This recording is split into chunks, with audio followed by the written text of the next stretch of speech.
옆에 계신 분들 보고 인사하겠습니다. 주님의 이름으로 사랑합니다. 앞뒤에 계신 분들 보고 주님의 이름으로 축복합니다. 주님의 이름으로 축복합니다. 아멘. 오늘은 안수집사회 헌신 예배를 맞아서 헌신에 관련된 말씀으로 준비하였습니다. 그는 흥하여야 하겠고 라는 제목으로 하나님 말씀을 나누겠습니다. 우리가 신앙생활을 하다 보면은 어떤 딜레마 같은 거에 처할 때가 있습니다. 내가 정말 잘한 건가? 하나님이 진짜 기뻐하시는 일이 맞나? 그런 생각이 들 때가 있는 거죠. 교회를 위해서도 열심히 한다고 했는데 이게 진짜 하나님께서 기뻐하시는 일을 한 건가? 아니면 그냥 우리 생각대로 한 건가? 이런 생각을 할 때가 있습니다. 우리는 성경에서 하나님을 위해 순교한 사람들을 봅니다.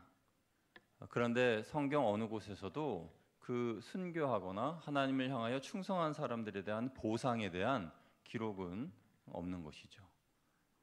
주님을 위해 충성을 했어도 세상에서 얻은 것은 오직 고난과 핍박밖에 없다라는 것을 우리는 보게 되고, 그 대표적인 사람 중에 한 사람이 세례 요한 같은 사람입니다.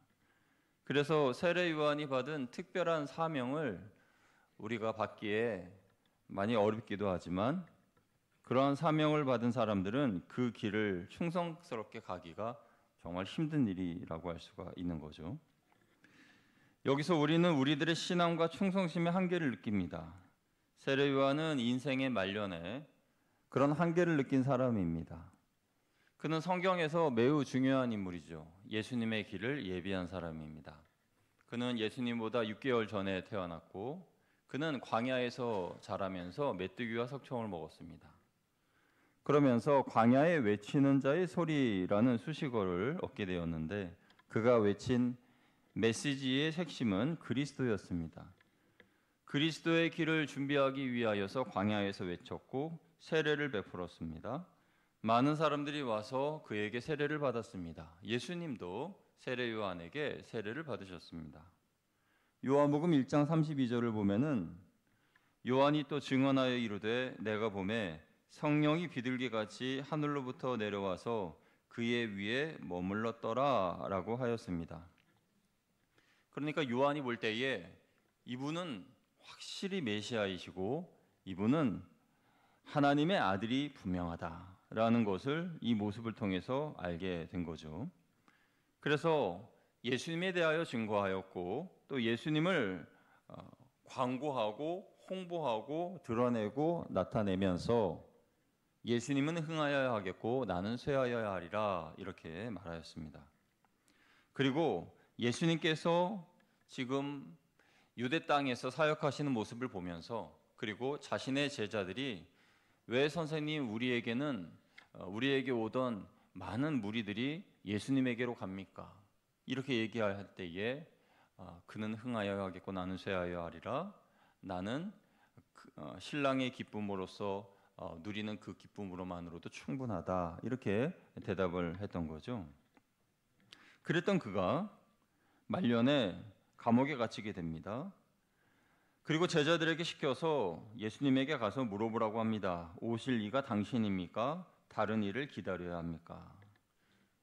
그러니까 이 질문만 보면 세례 요한이 일평생 주를 위하여 주의 길을 예비하고 주를 위하여 헌신하며 살았던 사람인데, 그런데 조금 뭐가 이상하다 그런 느낌을 받죠. 여기에 대해서 주경학자들은 두 가지 해석을 말하는데요. 하나는 세례 요한의 마음이 흔들렸다는 겁니다. 내가 정말 예수님을 메시아로 본 것이 맞나? 내가 본 예수님이 진짜 메시아인가? 내가 그렇게 내 인생을 걸어서 주의 길을 예비했던 그분이 바로 예수님이 맞나? 이러한 궁금증에 대하여서 물어보라라고 했다는 해석이 하나 있고, 또 하나는 요한이 자신의 제자들에게 예수님이 메시아이시다라는 것을 가르치기 위해서 예수님께 제자들을 보냈다라는 그런 해석입니다. 저는 개인적으로 두 번째 해석을 믿고 싶습니다. 그래서 제자들에게 보내서 예수님이 메시아이심을 알게 하고 제자들을 예수님의 제자들로 삼게 하기 위하여서 보낸 것이 아닌가 하는 것이죠. 세례 요한은 예수님이 메시아라는 것에 대해 생각이 틀림없고 그의 제자들은 자신들의 스승인 요한의 입지가 줄어드는 것에 대해 불평을 하니까 그러자 그냥 제자들을 예수님께 보냈다라는 그런 두 번째 해석인 겁니다. 세례 요한의 질문에 대해서 예수님께서 오늘 본문 4절과 5절에 이렇게 대답하시죠. 우리 4절 5절 같이 읽어보겠습니다. 시작.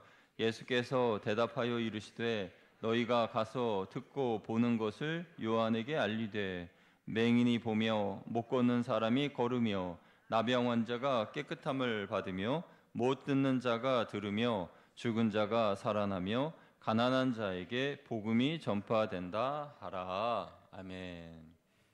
이 말씀은 이사야 61장 1절을 인용한 말씀인데요. 이사야 선지자가 메시아가 오시면 이런 일을 하실 것이다 라고 했던 구절이죠. 그래서 그 구절을 예수님이 인용하면서 내가 지금 그 일을 하고 있다 라고 말하는 겁니다. 그러니까 예수님이 내가 메시아다 라고 말씀을 하신 거죠. 당시 이스라엘 사람들은 메시아를 기다리고 있었습니다. 메시아와 메시아가 다스릴 나라, 그 나라에 대한 간절한 소망이 있었습니다. 그런 소망이 있기 때문에 그 고난의 시절을 잘 견딜 수가 있었어요. 그런 메시아가 오셨습니다. 그런데 저들은 예수님을 메시아라고 생각하지 못했습니다. 왜 그들은 예수님을 메시아라고 믿지 못했을까요? 그것은 그들의 죄 때문입니다. 그들은 자기 사랑에 도취되어 있었고 하나님을 사랑하지 않았고 교만에 취해 있었기 때문에 예수님이 메시아인 것을 알지 못했습니다. 그들 중에는 예수님을 메시아로 처음에는 믿었던 사람도 있습니다. 그런데 가만히 보니까 자기가 생각하는 메시아와 너무 차이가 나는 것입니다. 그래서 이내 믿음을 버렸습니다. 그들이 생각했던 메시아는 백마를 타고 예루살렘에 입성하시는 장군으로서의 모습이고 모세와 같고 다윗과 같은 그런 멋진 정복자의 모습을 기다렸는데 예수님은 그런 모습이 아니었습니다. 그들은 예수님이 자기들의 스타일에 맞지 않아서 메시아로 인정하지 않았던 거죠. 사랑하는 여러분, 우리들의 신앙은 어떻습니까? 우리도 내가 원하는 대로 이루어 주셔야만 하는 하나님을 믿고 있습니까? 아니면 하나님의 뜻에 나를 맞추고 있습니까? 때로는 하나님에 대한 확실한 신앙으로 감격하고 기뻐하고 찬양하지만 어떤 어려움을 만나면 하나님이 나와 함께 하시는 게 맞나? 그런 의심을 가질 때가 있습니다. 내 신앙은 종이짝 뒤집듯 변덕이 심하고 그리고 내게 이로운 것만 헌신하려고 하는 그런 모습이라면 그런 모습은 헌신이라고 할 수 없을 겁니다. 진정한 헌신은 오늘 본문의 세례 요한의 고백에서 찾아볼 수 있습니다. 세례 요한은요, 요한복음 3장 30절에 이렇게 말했습니다. 그는 흥하여야 하겠고 나는 쇠하여야 하리라. 세례 요한의 제자들이 얼마 전까지만 해도 요한에게 몰려오던 사람들이 다 예수님께로 가자 했던 그 말, 라삐어, 선생님이 증언하시던 이가 세례를 베풀매 사람이 다 그리로 갑니다. 그때 세례 요한이 그는 흥하여 하겠고 나는 쇠하여 하리라 라고 말한 것입니다. 사랑하는 여러분, 누가 나를 좀 섭섭하게 한다든지 내가 한 일에 대해서 칭찬을 해주지 않는다든지 누가 나를 알아주지 않는다고 해서 하던 일을 멈춘다면 그것은 하나님께 받을 상을 포기하는 것과 같습니다. 이 땅에서 상을 받지 못한다면 하늘에서 받을 것이고 이 땅에서 사람들에게 칭찬을 받지 못한다면 하늘에서 하나님께서 칭찬해 주실 것이고 이 땅에서 사람들에게 인정을 받지 못한다면 그러면 하나님께서 다 인정해 주고 계신다는 거죠. 우리는 세례 요한처럼 나는 쇠하여 갈지라도 우리 주님이 스포트라이트를 받으시고 우리 주님께 영광이 돌아간다면 그것으로 만족합니다. 이렇게 고백할 수 있는 사람이 되어야 합니다. 교회 안에는 나는 절대 쇠하여지면 안 된다라고 생각하는 분들이 간혹 있습니다. 그래서 모든 집중이 나에게 맞추어져야 하고 내가 이 교회에서 없어서는 안 될 사람이고 모든 교회의 일은 나를 통하여야만 한다라고 생각하는 사람이 있다면 그분은 진정한 헌신이 무엇인지 모르는 것이죠. 진정한 헌신은 나는 사라지고 우리 주님이 높임을 받으시는 것입니다. 예수님께서 마태복음 11장 6절에서 말씀하시길 누구든지 나로 말미암아 실족하지 아니하는 자는 복이 있도다 하시니라 이렇게 말씀하셨죠. 여러분 이 말이 무슨 뜻일까요? 누구든지 나로 말미암아 실족하지 않는 자는 복이 있다. 이 말씀은 의미하는 바가 큰데요. 예수님으로 말미암아 실족하는 사람은 이런 사람입니다. 자기가 믿고 싶은 대로 예수님을 믿는 사람이죠. 그래서 내가 생각하기에 예수님은 내 문제를 해결해 주시는 해결자야. 그러면 예수님을 해결사로 생각을 하는 거죠. 내가 생각하기에 예수님은 도깨비 방망이 같아서 내가 원하고 바라는 것 무엇인지 뚝딱 이루어 주시는 분이야. 그러면 예수님을 도깨비 방망이처럼 생각하는 거죠. 그러니까 그렇게 생각하다가 예수님이 그런 분이 아니시네? 뭐야, 내가 생각한 대로 모든 소원을 다 이루어 주시는 분이 아니었어? 예수님 믿으면 다 축복받고 잘 된다면서 그런데 예수님 믿었는데 왜 시험이 오고 어려운 일이 생기는 거야? 라고 생각하면서 예수님으로 인하여 실족하게 되는 거예요. 유대인들은 예수님에 대한 메시아관이 예수님의 모습과 달랐기 때문에 실족했습니다. 그래서 예수님을 거부했고 그 결과 그들에게는 구원의 큰 은혜가 이방인에게로 옮겨가게 된 것이죠. 예수님께서는 11절에서 세례 요한에 대해 언급하시기를 세례 요한은 예수님을 자의적으로 믿어서 실족한 사람들과는 달리 예수님에 대해서 정확한 이해와 사명을 감당한 사람이라고 말씀하시는데요. 우리 11절 같이 읽어보겠습니다. 시작. 내가 진실로 너희에게 말하노니 여자가 낳은 자 중에 세례 요한보다 큰 이가 일어남이 없도다. 그러나 천국에서는 극히 작은 자라도 그보다 크니라. 아멘. 여자가 낳은 자 중에서 세례 요한이 제일 크다. 이렇게 말씀하신 이유는 예수님의 길을 예비한 사람이기 때문에 그렇습니다. 예수님의 길을 예비하는 사명을 감당하기 때문이죠. 예수님보다 먼저 와서 그의 길을 예비하고 그리고 이제 조용히 무대 뒤에서 사라지려 하는 그런 세례 요한을 보시고 진실로 세례 요한보다 여자가 낳은 이 중에 세례 요한보다 큰 이가 없다. 이렇게 말씀한 겁니다.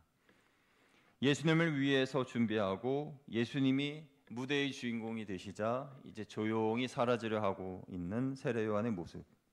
태어나면서부터 죽을 때까지 예수님의 길을 예비하는 조연으로 살았던 세례 요한.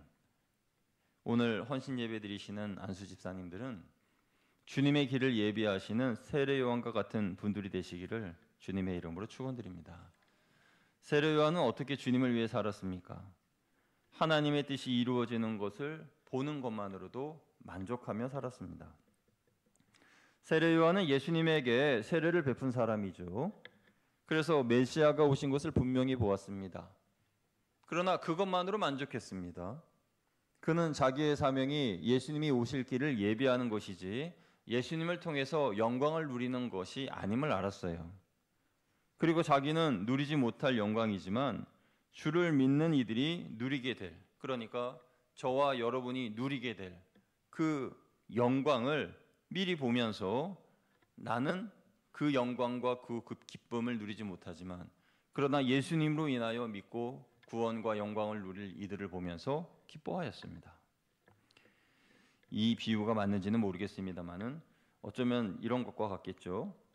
여러분 거제리 쪽으로 걸어가다 보면은 지금 거제초등학교가 이제 건물이 어느 정도 올라왔습니다.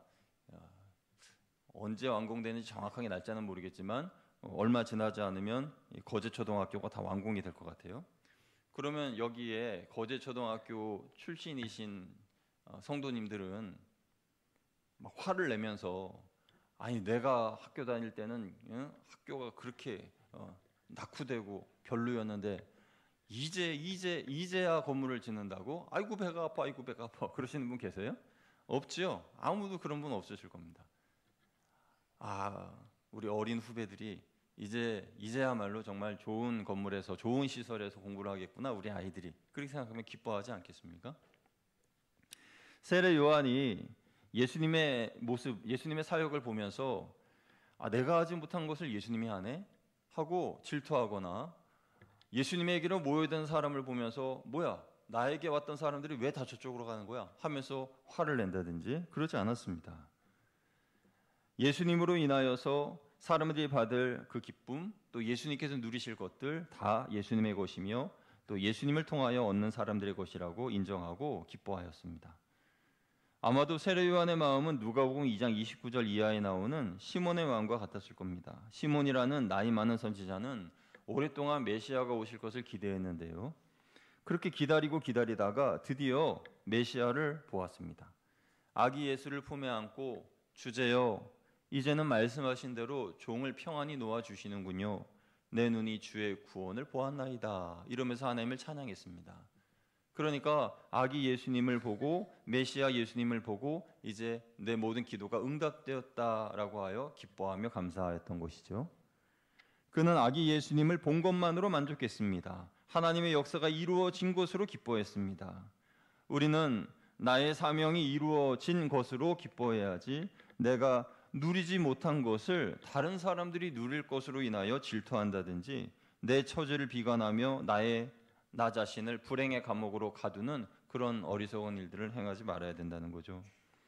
세례 요한은 감옥에 있으므로 더 이상 메시아의 길을 예비하는 일을 감당할 수 없었지만 예수님이 메시아로 오셔서 하시는 일들을 듣고 기뻐했습니다. 만약 여러분이 감옥 안의 세례 요한이라면 어떤 생각을 하셨겠습니까?